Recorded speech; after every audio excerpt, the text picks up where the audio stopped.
Have you ever told everyone about something big you wanted to do? Did you notice what happened next? The strange, quiet emptiness that followed the applause? For years, I believed in the power of announcement. I thought that speaking a dream into a room full of people gave it life, that it made it more real. When I decided to learn the guitar, I didn't just buy one. I gathered my friends. I described the album I would write, the sound, the themes, the album art I could already see in my mind. They nodded, impressed. In that moment, bathed in their approval, I felt like a musician. The identity fit perfectly. Until I was alone in my room, and the only thing waiting for me was the blistering pain of sore fingertips on steel strings. The dream had been completed in the telling. The work felt like a tedious afterthought. When I decided to start a business, I didn't sketch quietly. I presented the entire plan at a family dinner like a CEO at a shareholder meeting. I had answers for every skeptical question. My uncle finally raised his glass and said, "To the entrepreneur." The toast was a crescendo of validation. I had arrived. Opening a spreadsheet the next morning to face the bleak, blank reality of a starting balance of zero felt anticlimactic, small. The grand vision had already been celebrated. Why grind through the mundane details? This was my cycle, my ritual. Dream, announce, receive praise. Feel the glorious surge of being perceived as the person who could. Then, the slow, shameful retreat as the hard, silent work of actually becoming that person gathered like a fog in the distance, too thick to walk through. I lived in a museum of my own potential. Every object here, a monument to a conversation. A future I had narrated into existence with such conviction that my brain was tricked into feeling the reward before a single ounce of sweat had been earned. And then, one afternoon, my grandfather found me, not in the midst of creation, but in the heart of this quiet, dusty archive of might-have-beens.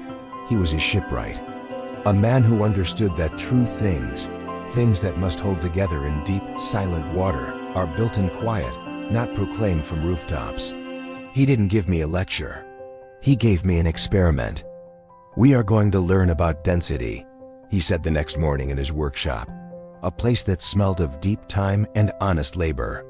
He placed 2 identical blocks of cherry wood on the bench, the density of words, and the density of material. He handed me a chisel. "You will transform your block into a mallet, and you will tell everyone about the process. Document it. Share your struggles. I will transform mine, and I will tell no one. Not even you." What followed was a lesson in physics, in energy transfer. My process was a performance. I filmed my first cuts, edited a dramatic, inspiring montage. I posted updates. The struggle is real. But so is the vision. The comments, "You got this." So inspiring, were little doses of fuel. But it was a fuel that burned fast and bright, leaving only smoke. When I put the phone down, the silence in the workshop was deafening. My mallet was taking shape, but it was awkward, its form shouting of effort and uncertainty. My grandfather's side of the shop was a chapel of silence, just the rhythmic tap, tap, scrape of his tools. He wasn't creating content. He was in a deep, wordless dialogue with the wood itself. A week later, we placed our mallets side by side. Mine was loud. It screamed, "Look at me. I am trying to be a mallet." His was silent. It simply was a mallet, elegant, balanced, dense with purpose. It sat on the bench with the quiet gravity of a finished truth. He picked his up, feeling its heft. "You," he said, his voice soft as sawdust, "spent your energy building the story of the craftsman. You built a reputation. I spent mine building the mallet. The universe doesn't respond to stories, Jonas. It responds to weight, to mass, to things that are done." The realization was a cold, clean chisel blow to my core. I had been an energy vampire, sucking the life out of my own dreams by converting their potential into social currency. Every wow was a tiny theft of the momentum required to actually do the thing. That night I drew a line. I instituted the silence clause. The first project under this new law was this very workbench. But the project wasn't the bench. The project was my attention. For 3 months, I became a monk. I banned my phone from the garage.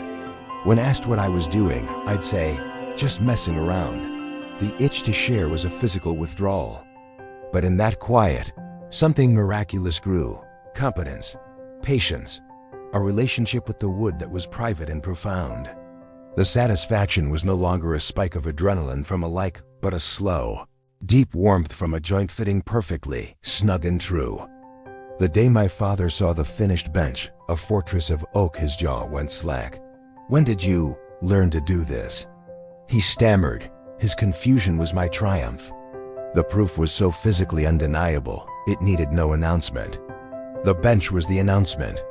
Its solidity was the only statement I would ever need to make. This is the hidden law.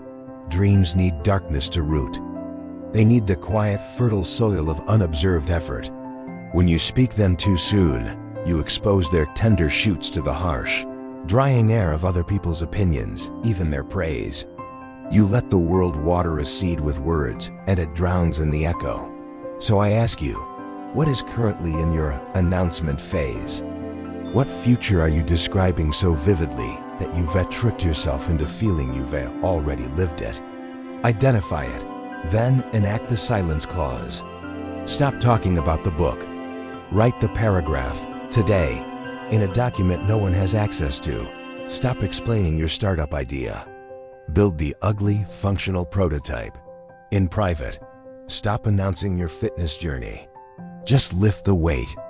In the empty gym at dawn, become a black hole for your own ambition. Let not a single photon of its energy escape as talk.